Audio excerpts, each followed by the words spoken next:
of a Shaurya Chakra awardee, a man reported to be a member of a group that is banned even by Canada, and is a Canadian government employee. That's the man you see on your screen here. That's right. A terrorist named Sandeep Singh Sidhu, who India has officially made an extradition request for, is a Canadian government employee. In other words, the salary of a man designated as a terrorist and wanted by the world's largest democracy is a Canadian government employee whose salary is paid by the Canadian public. The Canada Border Services Agency, or CBSA, a government entity entrusted with the very sensitive task of border security, has confirmed to an Indian news portal that Sandeep Singh Sidhu is one of its employees. I hardly need to spell out the alarming implications of this admission, but I shall do so because it has become clear now that the Trudeau government is keener to accuse journalists like me for foreign interference rather than even acknowledge how bad this looks for Canada internationally. That Prime Minister Trudeau's accusations have led to strained relations between the two countries is an understatement. Both countries have stripped each other, as you well know, of their high commissioners, and this ill-tempered exchange between India and Canada has led to many Canadian skeletons tumbling one after the other out of an old cupboard of dirty Canadian secrets. But the Sandeep Singh Sidhu admission by the Canadian government takes things to a dangerous new level. This confession by the Canadian government made to the Prince reporter Bismi Tuskin adds an alarming dimension to India's allegations against Canada. This angle confirms that Canada is not only a safe haven for India-designated terrorists, but that Canada actively employs them into state-funded positions of a sensitive nature that actually require extra background checks and scrutiny. Did you know that the CBSA, the Border Security Agency of Border Services Agency of Canada, that employs this terrorist Sandeep Singh Sidhu, do you know what it does? It's the Canadian state agency responsible for border security, immigration enforcement, and facilitating legitimate trade and travel. Just think about that for a moment, viewer. And I know the Canadian public is watching this as well very closely. A man wanted by the world's largest democracy, that is India, designated as a terrorist by India's National Investigation Agency, and likely a member of a youth extremist group banned even in Canada, is in a position to influence Canada's border security, immigration, trade, and travel. How has a person with ties to terror activities been able to secure a government job in Canada, especially in a sensitive area like border services, where the recruitment process involves some of the deepest screening of any Canadian government body?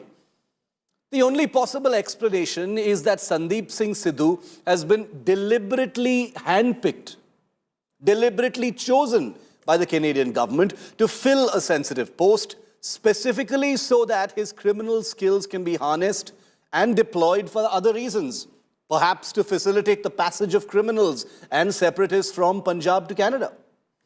For all of Trudeau's grandstanding about terror, the Sandeep Singh Sidhu issue is a landmine that the Trudeau government cannot sidestep and has had no choice but to admit to when asked. The employment of Sidhu at the CBSA is a hilarious contradiction to Canada's stated position on counterterrorism. It also completely undermines, if not exposes, Canada's criticism of India for allegedly targeting individuals on foreign soil, as it implies a willingness to overlook and accommodate those accused of terrorism by India, even in public government positions. At the very least, Canada's admission that it employs Sandeep Singh Sidhu in a government job proves India's point, doesn't it, view? I'm sure you agree with me. And it gives the Indian government enormous leverage to argue that Canada's leniency towards individuals with extremist or terrorist links poses a threat to India's national security. Whether it is Canadian National Police documents suggesting the Canadian government's direct role in the Air India Kanishka bombing in 1985, or the public funding of a designated terrorist in government jobs, Canada has reached a reputational point of no return. Justin Trudeau and his government's hypocrisy, like I just showed you, has been beyond exposed. It is no longer just about exposing hypocrisy. Now it is about an act of war against India. After accusing India and its diplomats of alleged violent criminal activities in Canada, Trudeau's government, like we've just shown you, himself employs a man wanted by the Indian anti-terror agency. Sandeep Singh Sidhu, wanted for promoting terrorist activities in Punjab and the murder of a Shaurya Chakra awardee in Punjab in 2020 named Balwinder Singh Sandhu. He's wanted for all of that. You heard that right. India's most wanted is on the payroll of the Trudeau government. The Canadian public pays this man's salary. Sidhu is a Canada Border Services Agency employee. In fact, he holds the position of a superintendent. Let's give you even more details. Canada's border agency has confirmed to a media outlet, The Print, that Sidhu is indeed its employee. According to the NIA dossier that has been shared with Canada seeking Sidhu's extradition many years ago, Sandeep Singh Sidhu is accused of promoting terrorist activities in Punjab. He also has links with Pakistan-based Lakbir Singh Road, the nephew of Jarnail Singh Bhindranwale. Sidhu is also a member of the International Sikh Youth Federation, a group that reportedly remains banned not just in India, Australia, Japan and the US, but even in Trudeau's Canada. India Today, remember, was the first to report that India has shared information so far, including dossiers with the Trudeau government on Sandeep Singh Sidhu and several others. And now it comes to the fore via this confession to a media outlet by the Canadian government that Sandeep Singh Sidhu is a government employee.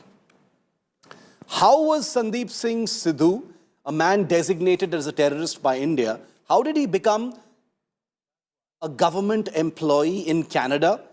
Wouldn't the alarm bells have rung when the Canadian government was conducting a background check on him? This man is wanted by the world's largest democracy, so how can Canada justify it?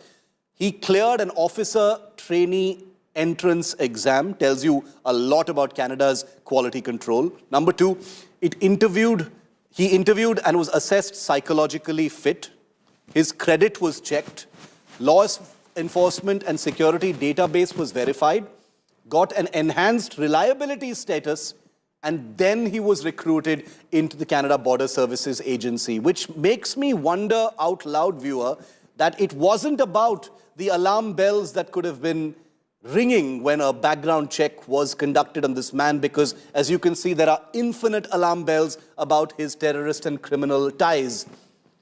I go ahead and say that this man has been handpicked by the Canadian government in order to fulfill a particular role when it comes to immigration of criminals and terrorists into Canada. That's what is happening right now.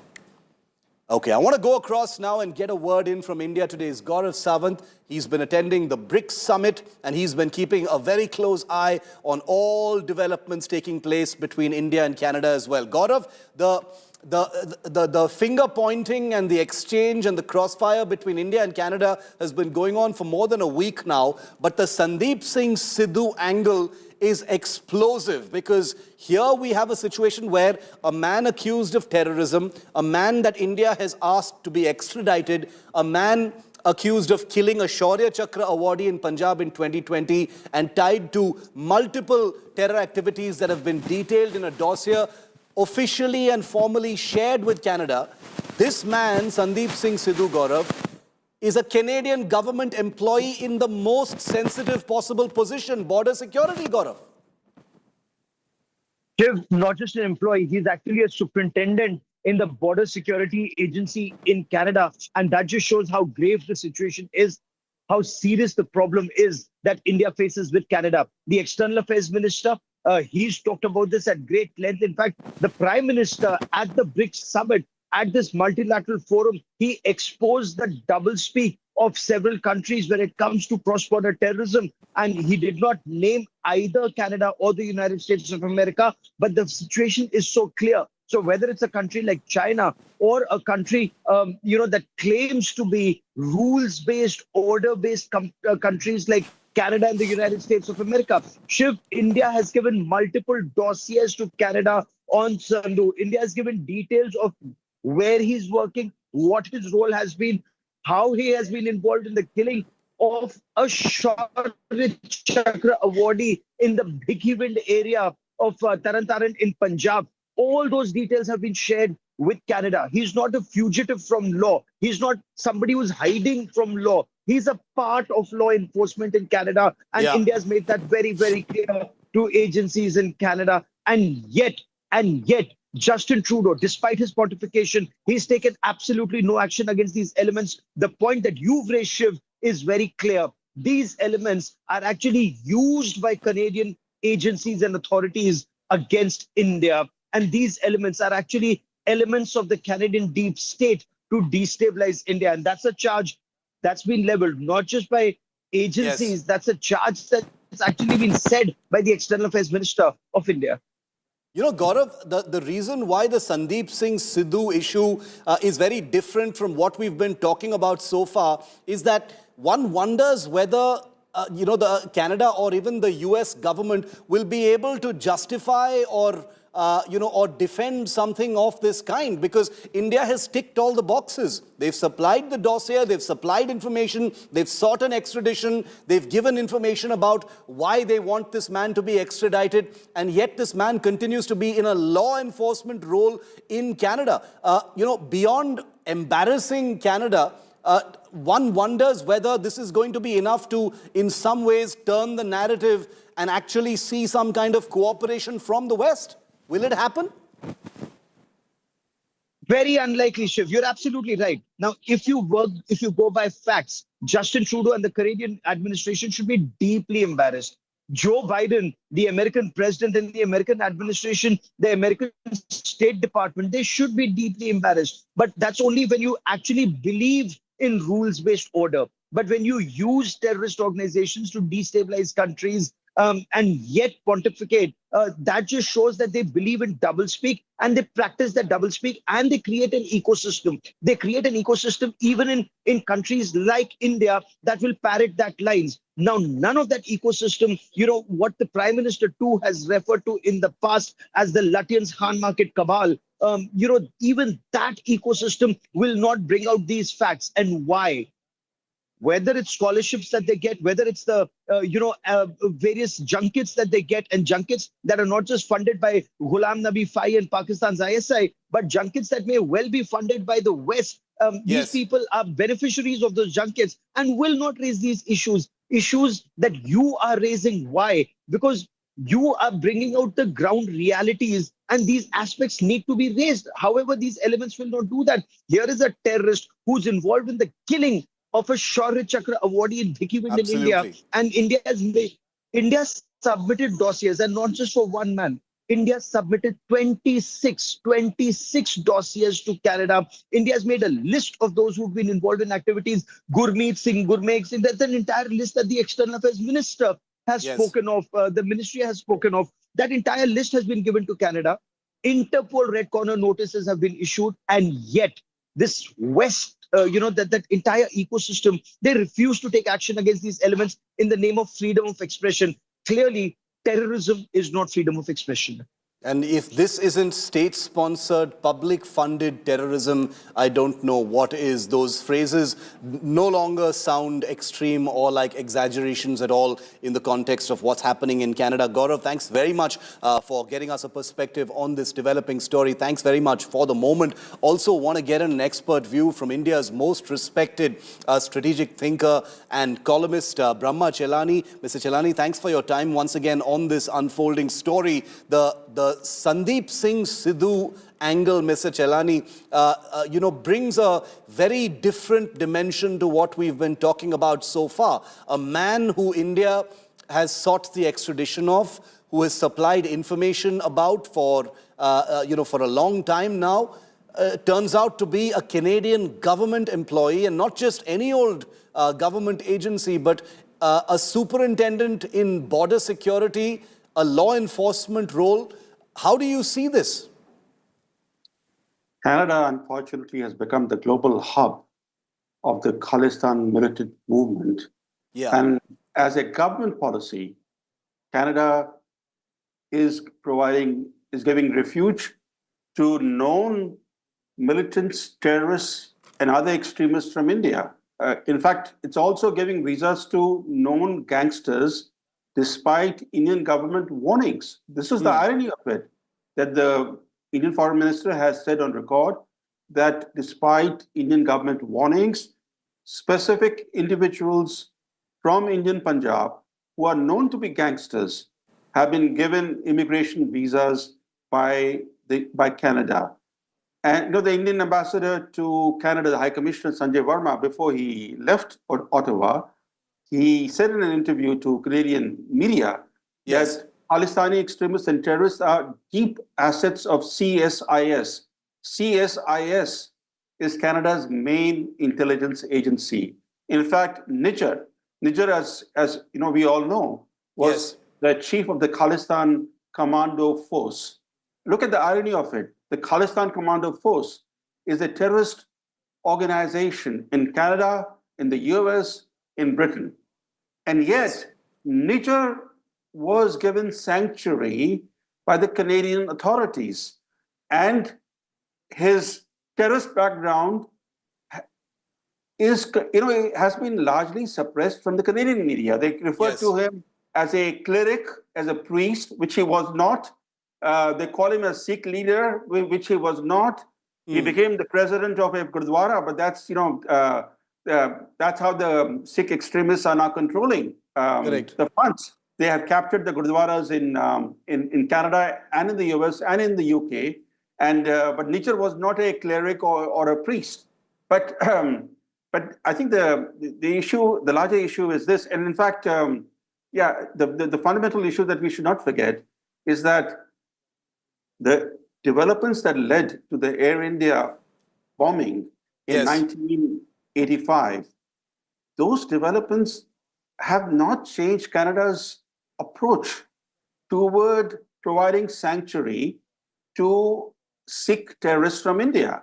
These Khalistanis who blew up the Air India Flight 182, according to two separate Canadian inquiries, the mastermind of that bombing, Talvinder Parmar, was provided sanctuary, and India's request to Canada to extradite him was refused. Ultimately, despite that bombing, in fact, there were two bombings of two separate Air India flights. One misfired and killed two baggage handlers. But despite these twin bombings, not a single perpetrator was brought to account by Canada. Talvinder Parmar was ultimately killed by police in India after he sneaked into Punjab from Pakistan. But look at the irony of it, that a terrible terrorist act happens, and it took Canada 21 years to set up a commission of inquiry into the bombing. And I think, in a way, history is repeating itself. To some extent, we should blame the Indian governments. Successive Indian governments let Canada off the hook after the Air India bombing. There should have been sustained pressure on Canada for accountability, for bringing to justice the perpetrators of those twin bombings, which we did not. We exerted no pressure on Canada. And today, Canada has become the international epicenter of the Khalistan movement. It's not just the demand for Khalistan. If it's a peaceful demand for Khalistan, there wouldn't be such an issue. The fact is that these people are glorifying terrorism, and regularly, at regular intervals, they are making terrorist threats against India. Look at the number of hoax bomb threats that Indian airlines have received in the last 10 days or 11 days. Just today, 80 bomb threats were received by Indian airlines. This is totally unacceptable. The guy, for example, the guy who has now publicly issued a video message asking people not to travel by Air India between November 1st and November 19th is based in New York, and he is a dual citizen of US and Canada. Correct. Now, how would the US react if somebody who was designated by the US as a terrorist was based in India and issuing these kinds of threats against American airlines or Canadian airlines? Absolutely. And I think we need to exert pressure on both Canada and the US because they are working in tandem. Yeah. How does that happen, Mr. Chelani?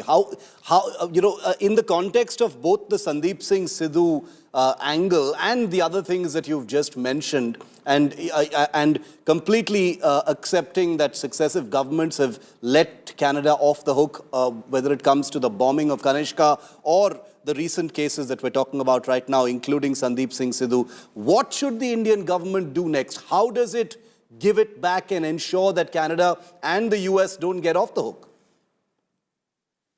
Well, first we need to stop being reactive and defensive. Why are we defensive? Look at this guy, Pannoon, who sits in New York and he's been making terrorist threats against India. Correct. Now, earlier he threatened New Delhi airport. According to Indian agencies, he threatened to disrupt Indian railways, etc. This is unacceptable. The fact that somebody releases a video message and warns people not to travel by Air India between specific dates, and yet there's no statement from the government of India asking the US to extradite him or bring him to justice. We should make the demand. For example, in the case that of Mr. Sidhu in Canada, the fact that Mr. Sidhu is an officer of the Border Security Agency, and that he's wanted in India for terrorist crimes. This is an issue that India should be raising. Not just a statement here or saying that this information has been shared with Canada. There has to be sustained pressure on Canada. There's so many of these elements in Canada and in the US. In fact, that reminds me of what the then Prime Minister Indira Gandhi said a few months before she was assassinated. She said publicly that the CIA was involved in training and arming Khalistan terrorists in Pakistan. In other words, the CIA was working with ISI, according to Mrs. Gandhi. Yes. What she said, and look at the developments that followed. Her killing, now we are talking about the painful memory of the Air India Flight 182 bombing.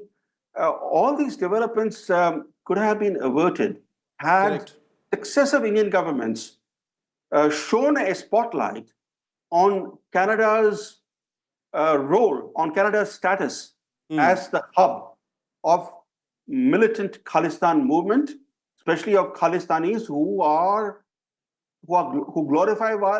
glorify violence and terrorism, and who make terrorist threats against India. This conversation is going to continue because India's next step continues to be in suspense. The two sides have issued statements against each other, but now there appears to be a lack of clarity of what that next step from either side is going to be, and we will continue to track it. And as always, thank you very much, Prama Chelani, for joining us and providing your perspective on this unfolding big story between India and Canada. These escalating tensions between the two countries have taken center stage, obviously, as both nations exchange accusations. Canada is under scrutiny for its ties to individuals, like Brahma said, with terrorist and extremist networks. And we've got information on the entire dossier that's been shared by India with Canada. Take a look.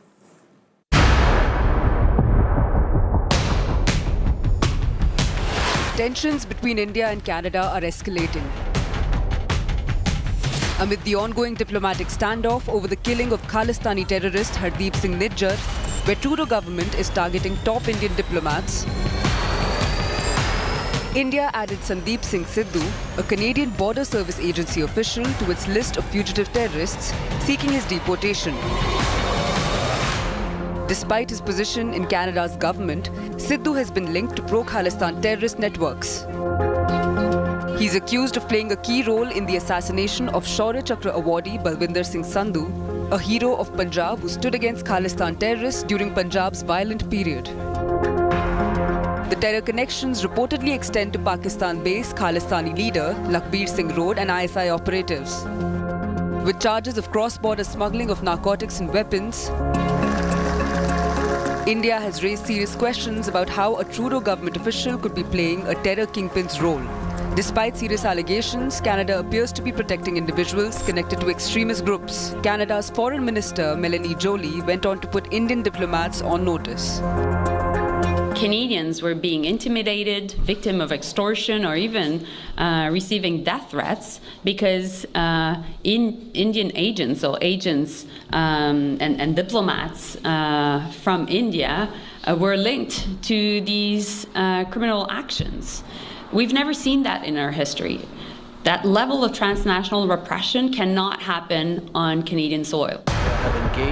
This comes after Canada Prime Minister Justin Trudeau accused India of targeting 6 separatists, further straining ties. Is Trudeau actively facilitating anti-India terror using Khalistani elements? Bureau Report, India Today.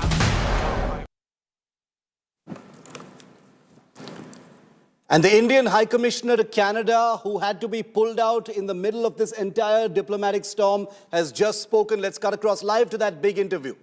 सभी नागरिकों को प्रदूषण मुक्त वातावरण में रहने का अधिकार है। इस पर केंद्र सरकार को फटकार लगाते हुए उसका ध्यान भी केंद्रित किया। कई दशक बीत गए ये बात सुनते हुए। सुप्रीम कोर्ट कभी गेंद फेंकता है दूसरी दिशा में। Apologies for that. We will take a break and come back to that interview. Big apologies to our viewers for that. There was an error on our part. We'll come back after this very break and we'll get you that interview.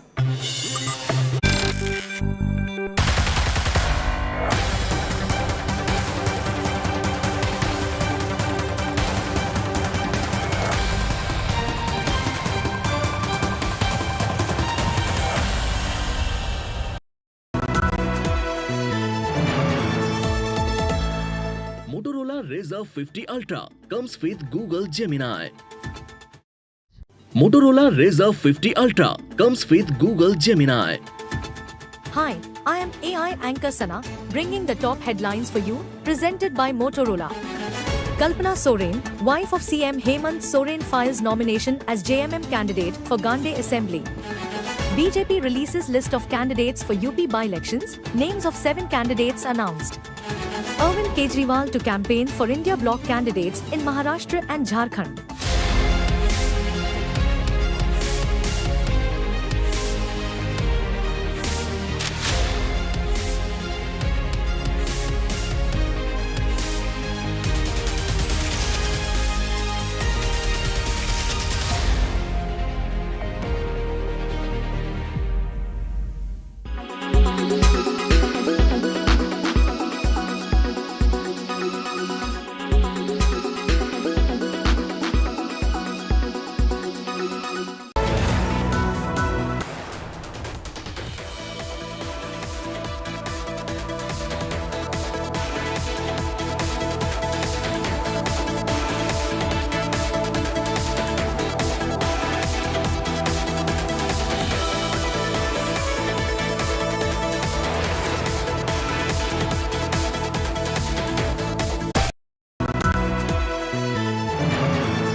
The war for Wayanad is officially on, but is it really a war or is it going to be a walkover for Priyanka Gandhi Vadra? Wayanad, the verdant constituency in Kerala, is gearing up for what is technically a three-way contest in this upcoming Lok Sabha by-poll. LDF candidate Satyan Mokeri and the BJP's Navya Haridas formally submitted their nominations for the upcoming by-election a day after Priyanka Gandhi filed her nomination. Mokeri, a senior CPI leader, held a roadshow to the collectorate to file his nomination today. Remember, the left and the Congress are both part of the India Alliance. The BJP's Navya Haridas also filed her nomination today. Haridas has worked for a decade as a councillor in the Kozhikode Corporation. The BJP candidate hit out at the Gandhis, calling their Wednesday roadshow an eyewash and accusing them of gathering a crowd of non-Wayanad residents to show their strength.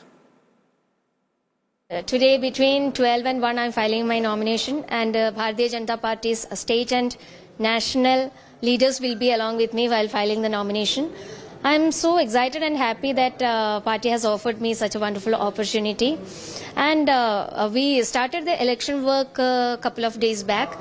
There is definitely a need from the people that there actually requires a change in the politics. So I think this time it's going to favor BJP. എത്ര ഈസിയാണെന്ന് ലാഘവത്തോടു കൂടിയാണ് ജനാധിപത്യ പ്രക്രിയകളെയൊക്കെ കാണുന്നത്. ജയിപ്പിക്കുക, ഉടൻ തന്നെ രാജിവെക്കുക, ജനങ്ങളുടെ മുകളിൽ ഭാരം അടിച്ചേൽപ്പിക്കുക. അത്തരമൊരു സാഹചര്യം ഇനിയും ഉണ്ടാകരുത്. ഇനി ഉണ്ടാകാതിരിക്കാൻ വേണ്ടി ജനങ്ങൾ ജാഗ്രത കാണിക്കും. ഈ തെരഞ്ഞെടുപ്പിൽ ഇടതുപക്ഷ ജനാധിപത്യ മുന്നണി സ്ഥാനാർത്ഥിയായി മത്സരിക്കുന്ന എന്നെ വിജയിപ്പിക്കുമെന്ന കാര്യത്തിൽ എനിക്കൊരു സംശയവുമില്ല, LDFിനും സംശയമില്ല.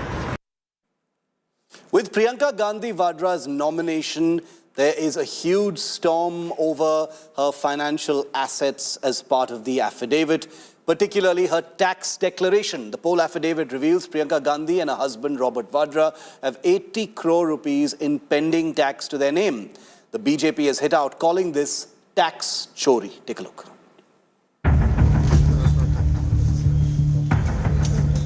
Big row over Congress's Wayanad candidate Priyanka Gandhi's asset declaration. While filing nomination, Priyanka showed she and her husband Robert Vadra have combined movable and immovable assets worth 77.55 crore rupees. Priyanka herself worth 12 crore rupees and Robert Vadra 66 crore rupees. But crucially, Priyanka Gandhi admitted that she, along with her husband, has a whopping 80 crore rupees in pending tax dues, which is even bigger than her combined assets with husband Robert Vadra. As per Priyanka's poll affidavit, she has 4.12 crore rupees pending in dues for the assessment year 2016-17, 3.5 crore pending for year 2017-18, 2.39 crore for the year 2018-19. Heaviest tax due of 24.16 crore is pending for the year 2019-20 and 1 crore pending for the year 2020-21. And this has stoked massive controversy, with BJP training guns on Priyanka for tax evasion, calling it Gandhi family's tax theft. The BJP attacked Robert Vadra, accusing him of hiding his wealth, claiming his declared assets are much lower than his actual assets. Robert Vadra की जो declared net worth है. And we are returning to the India-Canada face-off and meltdown now, because India's High Commissioner to Canada, Sanjay Verma, who was pulled out in the middle of this firestorm, has just spoken out. Here's that exclusive interview. And therefore, there was a request to waive off my diplomatic immunity as well as diplomatic immunity of my colleagues, so that we could be interrogated by RCMP, which is the Royal Canadian Mounted Police, the investigating agency there. So I took that as a message. We diplomats are messengers in any case. So we sent that message back home for advising us what to do. But for Indians, this is unbelievable. It's like I'm in disbelief and in shock that an ambassador, a high commissioner, ambassador, is being told that he is going to be interrogated by the national police of a country. How does that happen? It doesn't happen in diplomacy. And generally speaking, there will be some kind of messaging to start with. I didn't get that either. And all of a sudden, this was handed over to us. So I would say this demonstrates the distrust. This demonstrates kind of a backstabbing that was done to us by our very professional colleagues in Canada. And a country that we consider our friends. Absolutely, because both are democracies, both are countries of rule of law. We have a huge diasporic interest in Canada. We are good trading partners, investment partners, etc. So we had been doing well in the overall canvas of our bilateral relations. And this came to me as a shock. And rest, you know what happened. Yeah. Did you, how did you take it? Did you take it with equanimity? Were you expecting it in the first place? Or did it come as a complete surprise? No, I was not expecting it. Generally, such summons I have faced earlier as well in Canada. But in such summons, what happens is that they give you a message to be conveyed back home. And it won't be something of the kind that you yourself are a person of interest in an investigation. So, yes, inside it hit me a bit. But externally, as a representative of 1.4 billion people, I was absolutely calm. अपने शक्ल पे कुछ नहीं दिखाया आपने? शक्ल पे बिल्कुल कुछ नहीं, कोई शिकन भी नहीं. तो उन्हें भी ऐसा लगा कि पता नहीं ये कौन सा इंसान है जो इस तरह से व्यवहार कर रहा है. लेकिन मुझे खुशी ये हुई कि मैंने उन लोगों को कोई भी ये खुशी नहीं दी कि ये उदास है. जी. और या डर गया हूँ मैं. या मैं डर गया हूँ. और आपको सिर्फ 4-5 दिन दिए गए थे कि आप छोड़ के चले जाइए कनाडा. तो मुझे जो हमारी डेडलाइन थी वो थी 19 अक्टूबर कनाडा का टाइम, ऑटवा का टाइम. कनाडा में बहुत सारे टाइम्स है. तो ऑटवा के टाइम से 11:59 रात्रि अक्टूबर 19. और अगर आप ना जाते तो शायद आप अरेस्ट भी हो सकते थे. अगर मैं नहीं जाता तो मेरी डिप्लोमेटिक इम्यूनिटी ख़त्म हो जाती और मैं उनका जो इन्वेस्टिगेटिव प्रोसेस है उसमें मुझको जबरन शामिल किया जाता. आपने 36 साल के अपने डिप्लोमेटिक करियर में आप जापान के एम्बेसडर रहे हैं, सूडान के एम्बेसडर रहे हैं, कौंसल जनरल रहे हैं कई जगह पे, आप कनाडा के एम्बेसडर, हाई कमिश्नर. आपने बहुत सारे अप्स एंड डाउन्स देखे होंगे. Do you think this is, where would you rank this? Is it like the worst experience you have ever had? This is the pits and this is the most unprofessional approach to a bilateral relation. If they really believe that it is a large relationship for them as well, there are other diplomatic tools available in the hands of a diplomat. And those tools could have been used in order to see things falling in place as they had wished. This is not the kind of behavior or an experience that you'd expect from a thriving democracy. Absolutely not. And all this is because of the Khalistan problem. Can you just tell us a little bit about the genesis of the Khalistan problem in Canada, basically? How did Canada become a hotbed of this movement? See, Canada had been a place where migration from India took place from early 20th century, so 1900s, early 1900s. And in fact, first when the first ship arrived there, a Japanese ship which had Indians. At that time, we were still a colony of Britain. So when they arrived, the Canadians did not allow them to berth. And many Indians on that ship perished without food. So a lot of atrocities are there in the history on people of Indian origin. And after a lot of persuasion, but also due to fear of a backlash globally, the ship was allowed to dock in Vancouver. Then they got down. So that was the first larger wave of our brothers and sisters going from here to Canada. A number of them were in the Sikh community. They were absolutely patriotic Indians. They kept the Indian flag flying high. They could not get their voting rights till 1940s, though they were staying in Canada. They were citizens of Canada, but they didn't have the voting rights. They fought for it. They got the voting rights. Then, moving forward, many of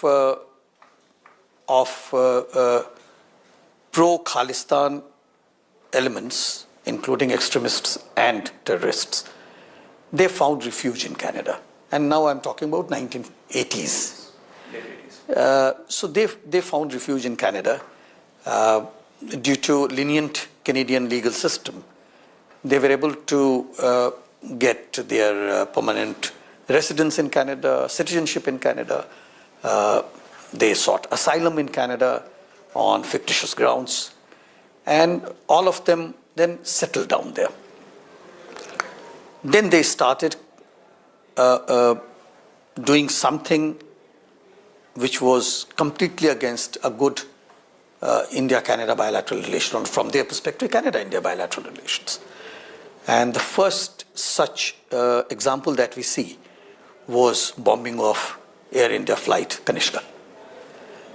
When that happened, and we had been tracking some of these conversations which were going on, and the Canadian RCMP, which is federal police as well as investigating agency, they were kept fed. That look, these are the conversation and threats that we are picking, and there is a possibility that they will harm Air India flight. But it was not taken so seriously, and that resulted into unnecessary loss of so many lives. 329 on the aircraft. Then there was another bomb which exploded in Narita, Japan, which killed handlers. So many people lost their lives. It took a long time for them to reach a stage where judicial pronouncement could be given out. It took more than 15 years for the first one. And there it was all pro-Khalistan extremists and terrorists. It's very ironical that the Khalistan movement in India has completely died down. It is sort of flourishing in distant shores, including in Canada. Canada has the largest number of Sikh population outside India. What percentage of that population would you say supports Khalistan? See, if I look at today, I will not go into the historical projection.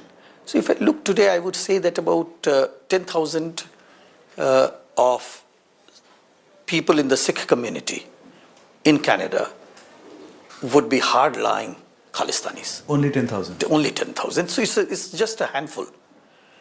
But they have made Khalistan into a business. In the name of Khalistan, they do human trafficking, they do drug trafficking, they do gun running. So they earn a lot of money through that. Then a lot of money would be collected in the gurudwaras, place of reverence and religious worship. And then they would use a part of that money into all nefarious jobs. So what then they do is, since that is the business for them, then these 10,000 intimidate others to join in. So for an example, someone will say that, I know where your daughter goes for education, studies. So people get intimidated.